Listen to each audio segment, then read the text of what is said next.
Two Toyota Crowns, built the same week, same engine code. I want you keeping that in your head until the end of this video. It is 4 in the morning in Tokyo. A driver finishes his shift on a 2002 Crown, the Crown Comfort, the LPG taxi version, painted that specific shade of green you see in every photograph of a Japanese cab rank. The odometer reads 940,000 kilometers. Original engine, original transmission, no rebuilds on the books.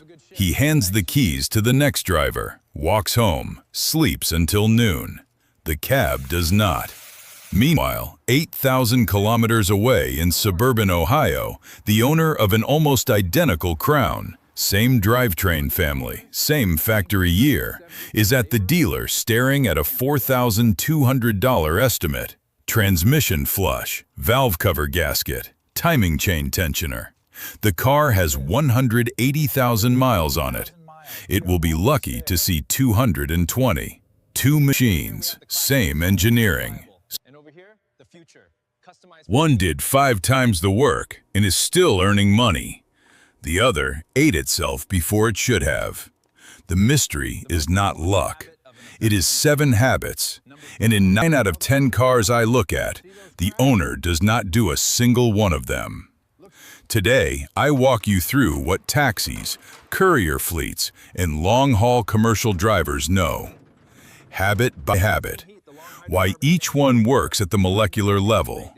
What it costs to do. What it costs not to.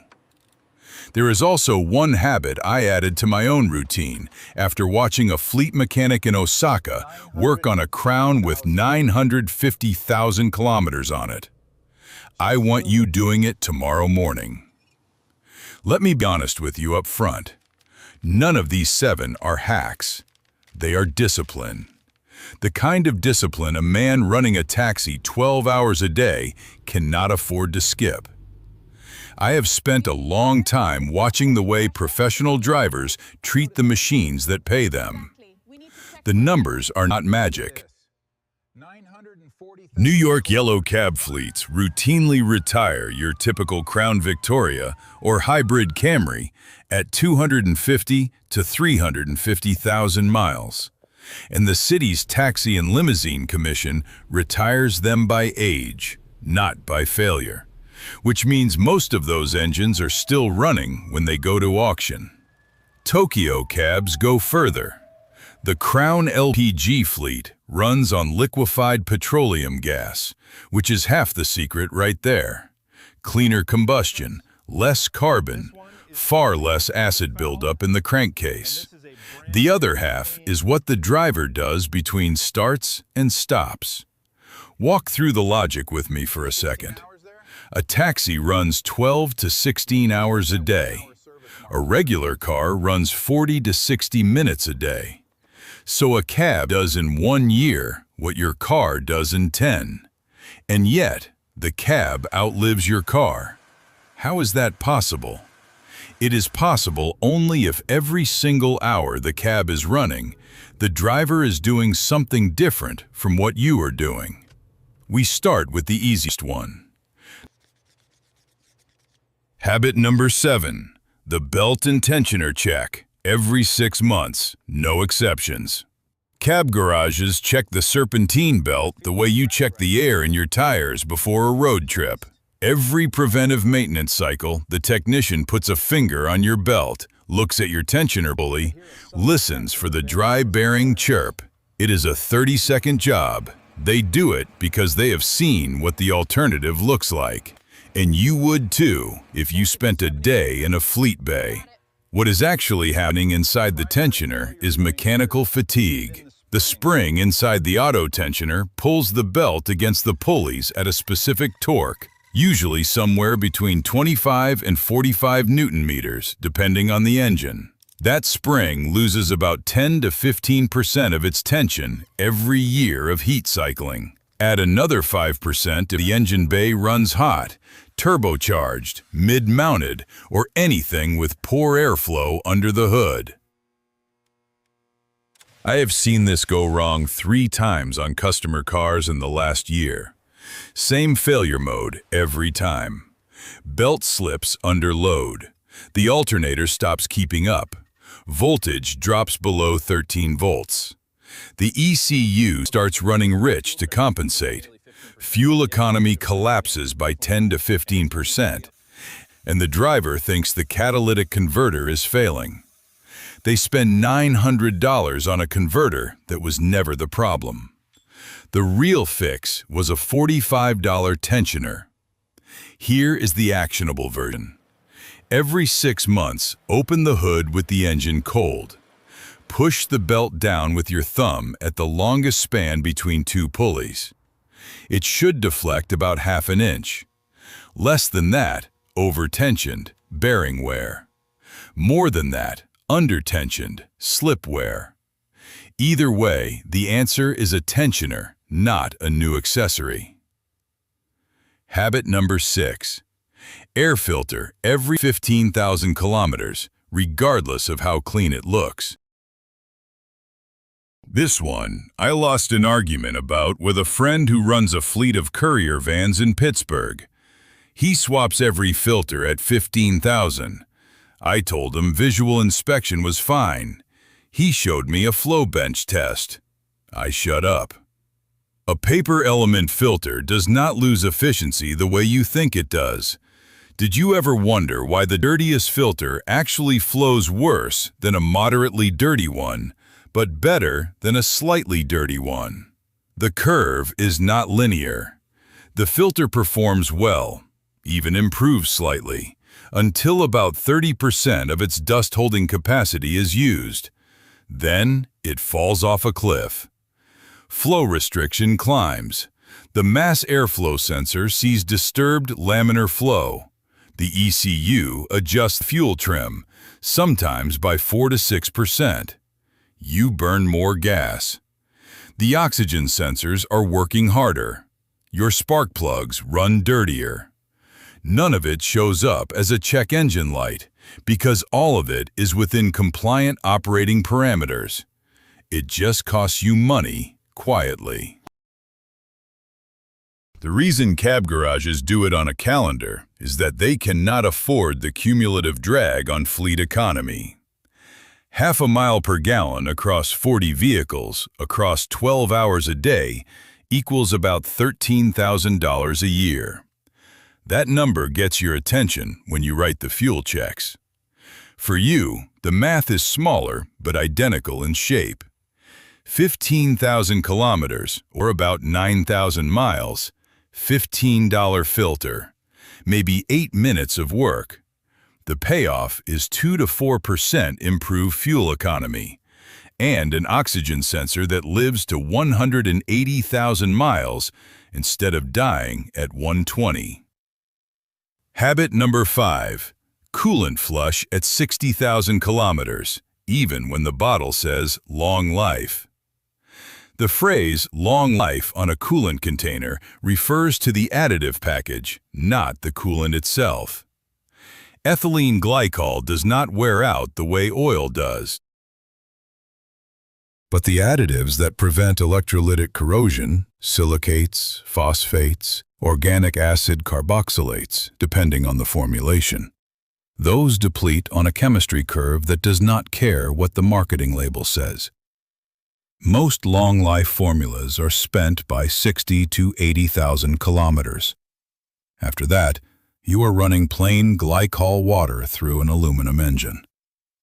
The failure mode is slow. Electrolytic corrosion eats the water pump impeller first, the smallest aluminum part, highest fluid velocity. Then the heater core. Then the head gasket interface, where the corroded aluminum surface stops sealing properly. By the time the coolant runs brown and the temperature gauge does something, you are usually $2,000 deep in damage that was preventable for $60 of pre-mixed coolant. Toyota's own technical literature flags severe service as a category that cuts the long life interval considerably. Stop-and-go traffic counts. Short trips count.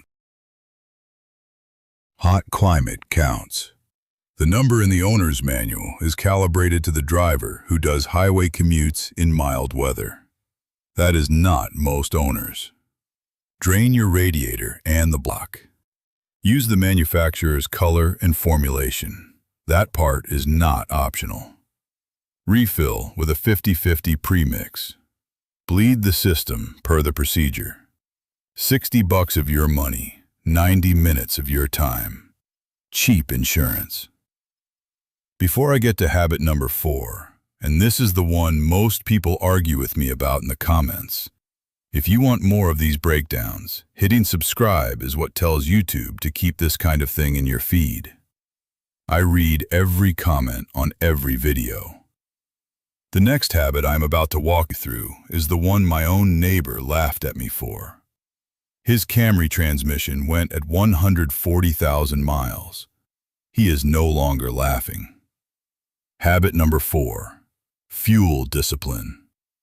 1 or 2 stations, top-tier gasoline, an injector cleaner once every 5,000 miles.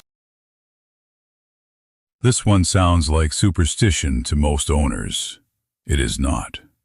Have you ever noticed that some pumps deliver fuel that smells different, sweeter, sharper, something off? Fuel quality at the pump varies enormously between brands and stations, especially at the bottom-tier discount sellers. 3 things vary: the detergent additive package, the water content from condensation in the underground tank, and the ethanol blend separation when the tank is sitting low between deliveries. A top-tier rated brand, Shell, Chevron, Costco, BP, among others, meets a voluntary detergent standard set in 2004 by founding automakers BMW, General Motors, Honda, Toyota, and Volkswagen. The standard requires roughly 2 to 3 times the additive concentration the EPA mandates as the floor. The result, over 50,000 miles, is the difference between a clean intake valve and a carbon-coated one. On direct injection engines, and almost every new car is direct injection, the carbon does not get washed off by the fuel because the fuel never touches the back of the intake valve. The only thing keeping that surface clean is the right detergent in the gasoline upstream. Why one station? Consistency. If you fuel at the same Shell or the same Chevron for years, you are running the same additive chemistry through the same injectors. Mixed sources mean the additives sometimes interfere with each other, especially the polyetheramine and the polyisobutylenamine families. It is not catastrophic. It is just slower deposit clearance. My own car taught me this, and the lesson was not cheap. I ran one Camry at 160,000 miles on whichever station was closest. The intake manifold cleaning at 120 cost me $400 at the shop. The next Camry, same model, I have run on the same Shell since day one. 240,000 miles. No intake clean ever needed. Habit number 3. 30 seconds of cool down idle before you turn the key off. Mandatory if the car is turbocharged. Strongly recommended if it is not. The turbocharger in your car, if you have one, spins at speeds you cannot intuitively grasp. Under load, say an on-ramp acceleration, the impeller can hit 150,000 revolutions per minute. The center housing and rotating assembly, the CHRA, runs at 300 degrees Celsius and up. Oil is being pumped through that bearing at high pressure. The shaft sits inside an oil film that is the only thing keeping the bearing surfaces from contacting each other. Now picture what you do next. You pull off the highway, drive 30 seconds to a gas station, and key off. The oil pump stops. The shaft is still spinning at 50,000 revolutions per minute. The hot bearing housing is no longer being cooled by fresh oil. What was a working bearing becomes a baking pan. The oil still sitting in that housing chars onto the bearing surface. Know what that phenomenon is called? Oil coking. It is the single most common cause of premature turbocharger failure. Garrett's service literature. Borg-Warner's service literature. Every turbocharger manufacturer in the world. 30 seconds of idle after high load before shutoff. The cab driver who switches passengers at the curb, engine still running, is doing it on instinct because he watched a colleague replace a turbocharger and never wanted to write that check himself. A new turbocharger on a modern direct injection turbocharged engine, installed, $1,200 to $3,000. A 30-second wait at the curb, $0. The math does not require explanation. Habit number 2. Automatic transmission fluid on the fleet's own schedule, not on the manufacturer's marketing schedule.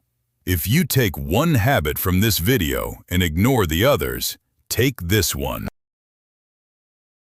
It is the cheapest preventive measure in your entire maintenance landscape. And it is the one most owners like you ignore, because your manufacturer's manual says lifetime fluid. There is no such thing as lifetime fluid. The phrase exists for marketing reasons. What automakers mean when they print it on your owner's manual is that the fluid will probably outlast the warranty period under typical driving conditions. Severe service, stop and go, towing, hot climate, short trips, drops your realistic interval by half or more. The mechanical failure mode is fluid shear. ATF is a hydraulic medium with frictional modifiers tuned to specific clutch pack engagement curves. Under heat and pressure, those modifiers shear apart. Viscosity drops. The clutch packs slip a little more on each shift. Slipping clutches generate heat. Heat accelerates further shear. The transmission ages itself faster. Asian makes the TF80 SC transmission, found in roughly half of the cars on the road today. Toyota, Mazda, Volvo, and others. And Asian's own technical documentation cites a 60,000 kilometer service interval for severe service. That is the engineer's number, not the marketing number. Cab fleets follow the engineer's number. They are the same transmission. The fleet pays for the flush. The retail customer does not. A transmission flush at the dealer runs about $200 to $300. A new transmission installed $4,000 to $7,000 on a modern transverse mount 8-speed. 10 flushes over the life of the car versus 1 transmission replacement. The financial argument is not subtle. And now, habit number 1. The one I want you doing tomorrow morning. The cab driver does not start his engine and let it idle for 5 minutes. He starts it, waits about 30 seconds, and drives away gently. For the next 2 to 3 minutes, he stays out of the upper third of the rev range, does not accelerate hard, does not climb hills under full throttle. He drives like he is delivering a wedding cake. Stop letting the engine idle to warm up. That used to be correct advice. On a carbureted engine from 1978, yes, the choke needed to richen the mixture and idle had to stabilize. On a fuel-injected engine built any time after 1995, a 5-minute idle warm-up is the wrong thing to do. Walk through what is actually happening in your engine. When you cold start it, the oil pump is pulling thick, cold oil from the pan. Your bearings are the last surfaces to get pressurized. That is geometry, not opinion. The first 30 to 60 seconds, your cylinder walls and rings are getting splash lubrication only. Idle does not move enough oil to fully pressurize your upper components, and it does not generate enough heat to bring your oil into its operating viscosity range. What idle does is let your engine pump cold, thick oil at low volume through cold, tight clearances for 10 minutes. Gentle driving, starting 30 seconds after your key turns, does three things at once. It generates real load, which raises your oil pressure, and pumps full volume through every passage. It produces enough exhaust heat to bring your catalytic converter to its operating temperature, which is where the bulk of emissions chemistry actually happens. And your oil viscosity drops to where the additives wake up and start doing their job. The cab driver does this not because anyone taught him. He does it because his shift starts in 8 minutes and he cannot afford to sit. The fact that this also saves his engine is a side effect of his economic reality. For you, it is the same physics for free. A fleet mechanic in Osaka told me this in 2015. He was working on a Crown that had 950,000 kilometers on it. I had been letting my Camry idle for 5 minutes every cold morning for 8 years. I stopped that month. My current car, at 240,000 miles, still has the original timing chain tensioner. I owe that to a man whose name I never got. Quick recap. Belt tensioner every 6 months. Listen and look. Air filter at 15,000 kilometers. Calendar, not eyeball. Coolant at 60,000 under severe service. The long life label is marketing. 1 station for fuel, top tier rated. 30-second cool down before shutoff, non-negotiable on a turbo. A TF flush at 60,000. The manual is wrong about lifetime fluid. And the first thing every morning, 30 seconds idle, then gentle driving. Never the 5-minute warm-up. 7 habits. 2 of them cost nothing. 5 of them cost less than $300 a year, spread across the car. Together, they will buy you 200,000 miles you would not otherwise have. Remember the Crown in Tokyo I opened with? 940,000 kilometers on the original engine. Same factory week as the Crown in Ohio at 180,000. Sitting at the dealer with a $4,000 quote. The difference is not the metal. The metal is the same.